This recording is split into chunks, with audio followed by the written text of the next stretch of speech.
Welcome to YouTube channel GK GS with Manish sir. साथियों, आज हम 50 ऐसे महत्वपूर्ण करंट अफेयर पर डिस्कस करेंगे जो आपके एग्जाम के लिए बहुत ही महत्वपूर्ण है। खासकर साथियों, ये हमारा टारगेट है बीएसएससी एग्जाम साथियों। तो उसके लिए जो भी महत्वपूर्ण करंट अफेयर और स्टैटिक होंगे वो हम इस वीडियो में डिस्कस करेंगे। तो आइए शुरू करते हैं। पहला प्रश्न हमारा है, भारत के पहले पनडुब्बी पर्यटन का अनावरण किस राज्य के द्वारिका में किया जाएगा? तो गुजरात के द्वारिका में साथियों किया जाएगा भारत के पहले पनडुब्बी पर्यटन का अनावरण। अब गुजरात में किया जाएगा तो गुजरात की राजधानी है गांधीनगर। गुजरात के गवर्नर है आचार्य देवव्रत। गुजरात के मुख्यमंत्री है भूपेंद्र भाई पटेल। यहाँ पे राज्यसभा 11 है और लोकसभा 26 है। काकरा पारा परियोजना और उकाई परियोजना दोनों गुजरात में है और दोनों ही साथियों ताप्ती नदी के किनारे है।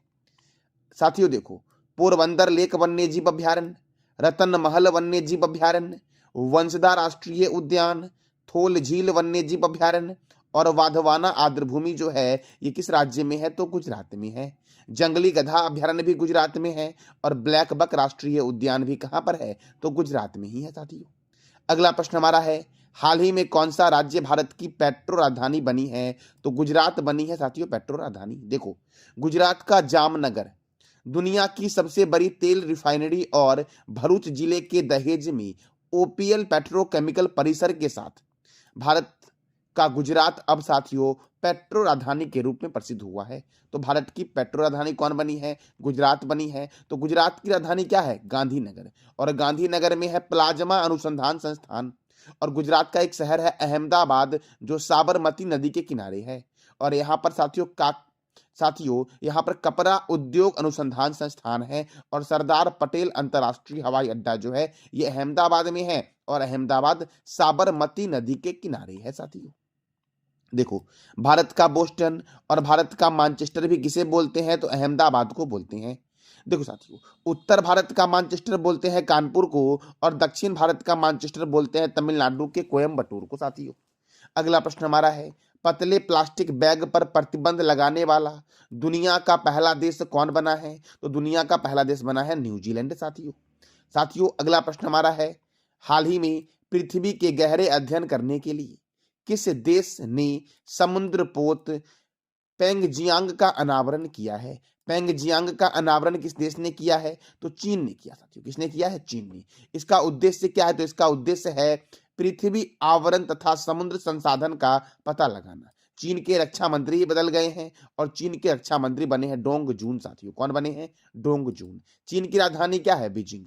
चीन की करेंसी क्या है? रेनबिब्बी है चीन की करेंसी साथियों। क्या है? रेनबिब्बी है चीन की करेंसी। ई कचरे का सबसे बड़ा उत्पादक देश चीन है और चीन की सीमा सबसे ज्यादा 14 देशों से लगती है। हाइड्रोजन संचालित ट्रेन शुरू करने वाला एशिया का पहला देश कौन बना है? चीन बना है। जबकि पूरी दुनिया में हाइड्रोजन ट्रेन संचालित करने वाला जो पहला देश बना है वो जर्मनी बना है। अगला प्रश्न हमारा है, प्रधानमंत्री नरेंद्र मोदी के द्वारा कहां महर्षि वाल्मीकि अंतरराष्ट्रीय हवाई अड्डा का उद्घाटन किया गया है? तो अयोध्या में साथियों। कहां पर किया गया है? अयोध्या में। और भी कुछ अंतरराष्ट्रीय हवाई अड्डा है जो महत्वपूर्ण है, जैसे कि साथियों आपका है गोपीनाथ बारदोली अंतरराष्ट्रीय हवाई अड्डा। ये कहाँ है? गुवाहाटी में। इंदिरा गांधी अंतरराष्ट्रीय हवाई अड्डा नई दिल्ली में है। छत्रपति शिवाजी अंतरराष्ट्रीय हवाई अड्डा कहाँ है? तो मुंबई में है साथियों। नेताजी सुभाष चंद्र बोस अंतरराष्ट्रीय हवाई अड्डा कोलकाता में है। अन्ना अंतरराष्ट्रीय हवाई अड्डा चेन्नई में है। बाबा साहब अंबेडकर अंतरराष्ट्रीय हवाई अड्डा नागपुर में है। सरदार वल्लभ भाई पटेल अंतरराष्ट्रीय हवाई अड्डा कहाँ है? तो अहमदाबाद में साथियों। आपको बताना है कमेंट बॉक्स में चौधरी चरण सिंह अंतरराष्ट्रीय हवाई अड्डा कहाँ है। लाल बहादुर शास्त्री अंतरराष्ट्रीय हवाई अड्डा वाराणसी में है। श्री गुरु रामदास जी अंतरराष्ट्रीय हवाई अड्डा कहाँ है? तो अमृतसर में है। राजीव गांधी अंतरराष्ट्रीय हवाई अड्डा हैदराबाद में है और हैदराबाद मूसी नदी के किनारे है साथियों। देखो, वीर सावरकर अंतरराष्ट्रीय हवाई अड्डा कहाँ है? पोर्ट ब्लेयर में है वीर सावरकर अंतरराष्ट्रीय हवाई अड्डा। और देवी अहिल्याबाई होलकर अंतरराष्ट्रीय हवाई अड्डा कहाँ है साथियों? तो ये बताना है कमेंट बॉक्स में। वैसे मैं हिंट दे देता हूं आपको, ये मध्य प्रदेश के एक शहर में है देवी अहिल्याबाई होलकर अंतरराष्ट्रीय हवाई अड्डा। मध्य प्रदेश में साथियों राजा भोज अंतरराष्ट्रीय हवाई अड्डा भी है। राजा भोज अंतरराष्ट्रीय हवाई अड्डा भोपाल में है और भोपाल में ही है भोजताल झील। अगला प्रश्न हमारा है, बीएपीएस हिंदू मंदिर का उद्घाटन प्रधानमंत्री नरेंद्र मोदी के द्वारा किस देश में किया जाएगा? तो संयुक्त अरब अमीरात में किया जाएगा। यह मंदिर साथियों संयुक्त अरब अमीरात के अबू धाबी शहर में स्थित है। और संयुक्त अरब अमीरात की राजधानी क्या है? Abu Dhabi. यहाँ की करेंसी क्या है? दिरहम। यहाँ के प्रेसिडेंट कौन है? मोहम्मद बिन जयाद अल नयान। और यहाँ के प्राइम मिनिस्टर कौन है? मोहम्मद बिन रशीद अल मख्तूम जो हैं वो यूएई के प्राइम मिनिस्टर हैं साथियों। 28वें जलवायु सम्मेलन 2023 की मेजबानी कौन करेगा? कौन किया साथियों? किसने किया? तो संयुक्त अरब अमीरात ने किया और ये दुबई में हुआ था। अल मिन्हाद शहर का नाम बदल के क्या कर दिया गया? हिंद शहर। यूएई का शहर है अल मिन्हाद, जिसका नाम बदल दिया गया और क्या किया गया? हिंद शहर। महिला कबड्डी लीग 2023 का आयोजन जो हुआ था ये दुबई में हुआ था। कहां हुआ साथियों? दुबई में। अगला प्रश्न हमारा है, केंद्रीय औद्योगिक सुरक्षा बल की पहली महिला प्रमुख कौन बनी है? तो नीना सिंह बनी साथियों है, नीना सिंह। कहीं कहीं आपको नीता भी मिल जाएगा, लेकिन राइट क्या है? नीना सिंह। देखो CISF central industrial secretary force, इसकी स्थापना हुई 10 मार्च 1969 को और इसका हेडक्वार्टर है नई दिल्ली में। साथियों आईटीबीपी के महानिर्देशक जो बने हैं वो बने हैं राहुल सरगोत्रा। और सीआरपीएफ के जो महानिर्देशक बने हैं वो अनीश दयाल सिंह बने हैं। कौन बने हैं? अनीश दयाल सिंह साथियों। देखो साथियों कुछ डिक्शनरी ने अपना वर्ड ऑफ द ईयर घोषित किया है, जैसे कि ऑक्सफोर्ड डिक्शनरी ने रीज को अपना वर्ड ऑफ द ईयर 2023 घोषित किया। मरियम वेबस्टर ने ऑथेंटिक वर्ड को अपना वर्ड ऑफ द ईयर घोषित किया है। कोलिंस डिक्शनरी ने एआई और इसका फुल फॉर्म होगा साथियों आर्टिफिशियल इंटेलिजेंस, इसको कोलिंस डिक्शनरी ने अपना वर्ड ऑफ द ईयर घोषित किया है। और कैम्ब्रिज ने साथियों हेलुसिनेशन को अपना वर्ड ऑफ द ईयर घोषित किया है, कैम्ब्रिज ने। अगला प्रश्न हमारा है, 16वें वित्त आयोग के अध्यक्ष कौन बने हैं? अरविंद पनगरिया बने हैं 16वें वित्त आयोग के अध्यक्ष। प्रथम वित्त आयोग के अध्यक्ष कौन है? केसी नियोगी। 14वें वित्त आयोग के अध्यक्ष हैं वाईबी रेड्डी। 15वें वित्त आयोग के अध्यक्ष हैं एनके सिंह साथियों। और प्रथम वित्त आयोग की स्थापना कब हुई थी? 1951 में। साथियों वित्त आयोग का जो गठन होता है वो किस अनुच्छेद के अंतर्गत होता है? तो याद रखना वित्त आयोग का गठन होता है अनुच्छेद 280 के तहत। और वित्त आयोग का कार्यकाल कितने वर्षों का होता है? 5 वर्षों का। वित्त आयोग का कार्य क्या है? तो यह केंद्र और राज्य के मध्य वित्तीय विवादों का समाधान करता है। और वित्त आयोग द्वारा की गई सिफारिश को संसद सदन के समक्ष भारत के राष्ट्रपति रखवाते हैं। कौन रखवाते हैं? भारत के राष्ट्रपति। वर्तमान में भारत के राष्ट्रपति कौन है? द्रौपदी मुर्मू साथियों हैं। आपको बताना है कमेंट बॉक्स में कि भारत के दूसरे राष्ट्रपति कौन थे, ये बताना है कमेंट बॉक्स में आपको। अगला प्रश्न हमारा है, हाल ही में किस देश के क्रिकेट खिलाड़ी डेविड वार्नर ने वनडे से संन्यास लेने की घोषणा की है? तो ऑस्ट्रेलिया के क्रिकेट खिलाड़ी हैं डेविड वार्नर साथियों। ऑस्ट्रेलिया की राजधानी क्या है? कैनबरा। ऑस्ट्रेलिया के प्राइम मिनिस्टर कौन है? Antonio Albanese. और ऑस्ट्रेलिया की करेंसी क्या है? ऑस्ट्रेलियन डॉलर साथियों। अगला प्रश्न हमारा है, राष्ट्रीय युवा महोत्सव 2024 का आयोजन कहां होगा? नासिक में होगा साथियों। और नासिक में होगा तो आपको देखो साथियों केंद्रीय युवा मामले और खेल मंत्रालय किनके पास है? तो अनुराग ठाकुर है। केंद्रीय युवा और खेल मंत्री जो है वो कौन है? अनुराग ठाकुर साथियों। और राष्ट्रीय युवा महोत्सव 2024 का आयोजन कहां होगा? नासिक में होगा साथियों। साथियों राष्ट्रीय युवा दिवस कब मनाया जाता है और विश्व युवा दिवस कब मनाया जाता है, ये दोनों बताना है आपको कमेंट बॉक्स में साथियों। कार्बी युवा महोत्सव का आयोजन किस राज्य में होगा? असम में होगा। और इसमें मुख्य अतिथि जो होंगे वो भारत के राष्ट्रपति द्रौपदी मुर्मू साथियों होंगे मुख्य अतिथि। अब देखो असम, तो असम की राजधानी है दिसपुर। असम के गवर्नर हैं गुलाब चंद्र कटारिया और असम के मुख्यमंत्री हैं हेमंत बिस्वा शर्मा। असम में राज्यसभा 7 है और लोकसभा 14 है। काजीरंगा राष्ट्रीय उद्यान जो है ये असम में ही है, एक सिंह वाला गेंडा के लिए प्रसिद्ध राष्ट्रीय उद्यान। भारत का एकमात्र राष्ट्रीय उद्यान काजीरंगा राष्ट्रीय उद्यान है जो एक सिंह वाला गेंडा के लिए प्रसिद्ध साथियों है। देखो अयोध्या जंक्शन रेलवे स्टेशन का नाम क्या रखा गया है? अयोध्या धाम जंक्शन कर दिया गया है। अयोध्या जंक्शन का नया नाम क्या हो गया है? अयोध्या धाम जंक्शन साथियों। अगला प्रश्न हमारा है, भारत का पहला पूर्ण गर्ल्स सैनिक स्कूल का उद्घाटन कहां किया गया है? वृंदावन में किया गया है, जो उत्तर प्रदेश का एक शहर है वृंदावन। और इसका उद्घाटन किया गया है केंद्रीय रक्षा मंत्री राजनाथ सिंह के द्वारा साथियों। साथियों भारत के प्रथम रक्षा मंत्री कौन थे, ये बताना है आपको कमेंट बॉक्स में। अगला प्रश्न हमारा है, किस देश ने औपचारिक तौर पर विकासशील देशों के संगठन ब्रिक्स में शामिल होने से इनकार कर दिया है? तो अर्जेंटीना ने साथियों ब्रिक्स में शामिल होने से इनकार कर दिया है। अर्जेंटीना की राजधानी है ब्यूनस आयर्स। अर्जेंटीना की करेंसी है अर्जेंटाइन पेसो। और अर्जेंटीना के प्रेसिडेंट कौन है? जेवियर माइली है अर्जेंटीना के राष्ट्रपति साथियों। और अर्जेंटीना ने ब्रिक्स में औपचारिक रूप से शामिल होने से इनकार कर दिया है। देखो साथियों ब्रिक्स की स्थापना हुई थी 2009 में, याद रखना। और साउथ अफ्रीका ब्रिक्स में 2010 में शामिल हुआ था।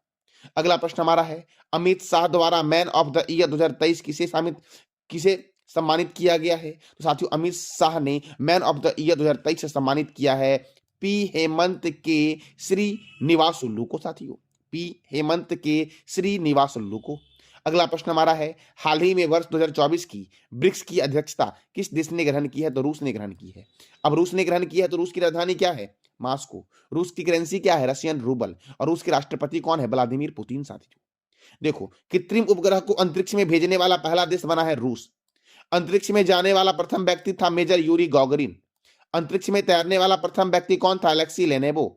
अंतरिक्ष में जाने वाली प्रथम महिला कौन थी? Valentina Tereshkova. साथियों और ये तीनों रूस के ही व्यक्ति है। साथियों रूस के राष्ट्रपति जो रहते हैं वो क्रेमलिन में रहते हैं, और क्रेमलिन है मास्को में, और मास्को है रूस की राजधानी। रूस का राष्ट्रीय चिन्ह क्या है? Double headed eagle. क्षेत्रफल की दृष्टि से दुनिया का सबसे बड़ा देश जो है वो कौन सा है? रूस। साथियों है देखो, रूस में ही दुनिया का सबसे लंबा नदी मुहाना है, ओब नदी का मुहाना। सबसे बड़ी झील जो है दुनिया की वो कैस्पियन सागर झील है, जो रूस में है, अजरबैजान में है, कजाकिस्तान में है, तुर्कमेनिस्तान में है, ईरान में फैला हुआ है। सबसे गहरी झील कौन सी है? बैकाल झील। और रूस के संसद का नाम क्या है? ड्यूमा। और जापान के संसद का नाम क्या है? डाइट। साथियों क्या नाम है? डाइट। इजराइल के संसद का नाम क्या है? ये बताना है कमेंट बॉक्स में आपको कि इजराइल के संसद का नाम क्या है। अगला प्रश्न हमारा है, वंदे भारत, नमो एक्सप्रेस और अमृत भारत एक्सप्रेस की सुविधा पाने वाला देश का पहला राज्य कौन बन गया है? तो उत्तर प्रदेश बन गया है। अब उत्तर प्रदेश बना है तो उत्तर प्रदेश में दुधवा राष्ट्रीय उद्यान है, पिलभित राष्ट्रीय उद्यान है, और अमानगढ़ बाघ रिजर्व जो आपका है ये किस राज्य में है? उत्तर प्रदेश में। साथियों है small industries development bank of India का हेडक्वार्टर जो है वो लखनऊ में है, और इसकी स्थापना हुई थी 2 अप्रैल 1990 को। साथियों लखनऊ कौन से रिवर के किनारे है? गोमती रिवर के किनारे है। अगला प्रश्न आपका है, हाल ही में किस राज्य सरकार ने एसटी, एससी और ओबीसी के लिए वृद्धा पेंशन की आयु सीमा 60 वर्ष से घटाकर 50 वर्ष कर दिया है? तो झारखंड ने। साथियों अब झारखंड ने ऐसा किया है तो झारखंड की राजधानी क्या है? रांची। झारखंड के गवर्नर कौन है? सीपी राधाकृष्णन। झारखंड के मुख्यमंत्री कौन है? हेमंत सोरेन। और झारखंड की स्थापना हुई थी 15 नवंबर 2000 को। यहाँ पे राज्यसभा 6 है और लोकसभा कितना है? 14। साथियों यहाँ पे राज्यसभा कितना है? 6। लोकसभा कितना है? 14। साथियों अगला प्रश्न हमारा है, डेजर्ट साइक्लोन 2024 सैन्य अभ्यास का आयोजन भारत और किस देश के बीच होगा? तो भारत और संयुक्त अरब अमीरात के बीच होगा डेजर्ट साइक्लोन 2024 सैन्य अभ्यास का आयोजन। और इसका आयोजन कहां होगा? साथियों राजस्थान में होगा। अब संयुक्त अरब अमीरात के बीच होगा तो यूएई, यूनाइटेड अरब अमीरात की राजधानी क्या है? Abu Dhabi. यहाँ की करेंसी क्या है? दिरहम। यहाँ के राष्ट्रपति कौन है? मोहम्मद बिन जयाद अल नयान। और यहाँ के प्रधानमंत्री कौन है? मोहम्मद बिन रशीद अल मख्तमून जो है ये यूएई के प्राइम मिनिस्टर है। साथियों 28वां जलवायु सम्मेलन कहां हुआ? यूएई में हुआ। यूएई के अल मिन्हाज शहर का नाम क्या रखा गया है? हिंद शहर रखा गया है। और महिला कबड्डी लीग 2023 का आयोजन कहां हुआ? तो यूएई के दुबई शहर में हुआ। साथियों अगला प्रश्न हमारा है, किस राज्य ने 1 जनवरी 2024 को 108 स्थानों पर एक साथ सामूहिक सूर्य नमस्कार करने का गिनीज रिकॉर्ड बनाया है? तो गुजरात ने। साथियों अब गुजरात ने बनाया है तो काकरा पारा परियोजना ताप्ती नदी पर गुजरात में है। उकाई परियोजना ताप्ती नदी पर है गुजरात में। साथियों देखो, जंगली गधा अभ्यारण्य और ब्लैक बक राष्ट्रीय उद्यान गुजरात में है। और भारत के पहले पनडुब्बी पर्यटन का अनावरण जो किया गया है ये गुजरात के किस शहर में किया गया है? द्वारिका में किया गया है। साथियों हमारा अगला प्रश्न है, 28वें भारतीय इतिहास कांग्रेस सम्मेलन का आयोजन कहां हुआ है? तेलंगाना में हुआ। साथियों कहां पर हुआ है? तेलंगाना में। साथियों मैंने कई बार बताया है आपको तेलंगाना के बारे में, तो आप साथियों आज बता दो तेलंगाना के राष्ट्रीय उद्यान और तेलंगाना में कौन कौन से झील हैं, ये आपको बताना है कमेंट बॉक्स में। वैसे मैं एक प्रश्न बता दे रहा हूं कि चार मीनार जो है वो हैदराबाद में है, और हैदराबाद मूसी रिवर के किनारे है। विश्व ब्रेल दिवस कब मनाया गया है? 4 जनवरी को मनाया गया है। साथियों ये ब्रेल जो है ना एक लिपि है जो दृष्टिहीन लोगों को अक्षर पहचान करने वाली लिपि है, जिसका आविष्कार किया था लुईस ब्रेल ने। लुईस ब्रेल का जन्म जो हुआ था ये 4 जनवरी 1809 को फ्रांस में हुआ। साथियों कब हुआ? 4 जनवरी 1809 को फ्रांस में हुआ था लुईस ब्रेल का जन्म। इन्हीं की जयंती पर लुईस ब्रेल दिवस 4 जनवरी को मनाते हैं। साथियों अगला प्रश्न हमारा है, FIH हॉकी 5 के विश्व कप क्वालिफायर की मेजबानी कौन करेगा? ओमान करेगा। ओमान की राजधानी क्या है? मस्कट। अब साथियों FIH अर्थात इंटरनेशनल हॉकी फेडरेशन साथियों, इंटरनेशनल हॉकी फेडरेशन का हेडक्वार्टर लुसाने स्विट्जरलैंड में है और इसकी स्थापना हुई 7 जनवरी 1924 को। और इसके सीईओ कौन है साथियों? तो थैरी विल हैं इसके सीईओ साथियों। किसके? तो इंटरनेशनल हॉकी फेडरेशन के। हॉकी में दिया जाता है बटन कप, रंगा स्वामी कप, आगा खां cup, Begum Rasool trophy, Maharaja Ranjit Singh gold cup, lady Ratan Tata trophy, Guru Nanak champions, Dhyanchandra trophy, Nehru trophy, sorry साथियों, Nehru trophy, Scindia gold cup, Murugappa gold cup, Wellington cup. कौन सा कप साथियों? तो बेलिंगटन कप। और इंदिरा गांधी गोल्ड कप दिया जाता है हॉकी में। जरा आप बताओ साथियों कि हॉकी में कितने खिलाड़ी होते हैं, ये बताना है कमेंट बॉक्स में आपको। अगला प्रश्न हमारा है, उत्तर प्रदेश के पहले फ्लोटिंग रेस्टोरेंट का उद्घाटन कहाँ किया गया है? तो प्रयागराज में किया गया। प्रयागराज में यमुना नदी पर किया गया है उत्तर प्रदेश के पहले फ्लोटिंग रेस्टोरेंट का उद्घाटन योगी आदित्यनाथ उत्तर प्रदेश के मुख्यमंत्री के द्वारा साथियों। अगला प्रश्न हमारा है, सुकेशस मसरा किस देश के नए प्रधानमंत्री बने हैं? चाड के नए प्रधानमंत्री बने हैं। अगला प्रश्न हमारा है, हाल ही में प्रशासनिक सुधार के लिए किस राज्य सरकार ने के स्मार्ट ऐप लॉन्च किया है? तो केरल ने साथियों के स्मार्ट ऐप लॉन्च किया है प्रशासनिक सुधार के लिए। अब केरल की राजधानी क्या है? तिरुवनंतपुरम। केरल के गवर्नर कौन है? आरिफ मोहम्मद खान। केरल के मुख्यमंत्री कौन है? पिनरई विजयन। केरल में राज्यसभा 9 है और लोकसभा कितना है? 20 है। केंद्रीय नारियल अनुसंधान संस्थान जो है ये केरल के कासरगोड में है। और राष्ट्रीय रबर अनुसंधान संस्थान जो है ये केरल के कोट्टायम में साथियों राष्ट्रीय रबर अनुसंधान संस्थान है।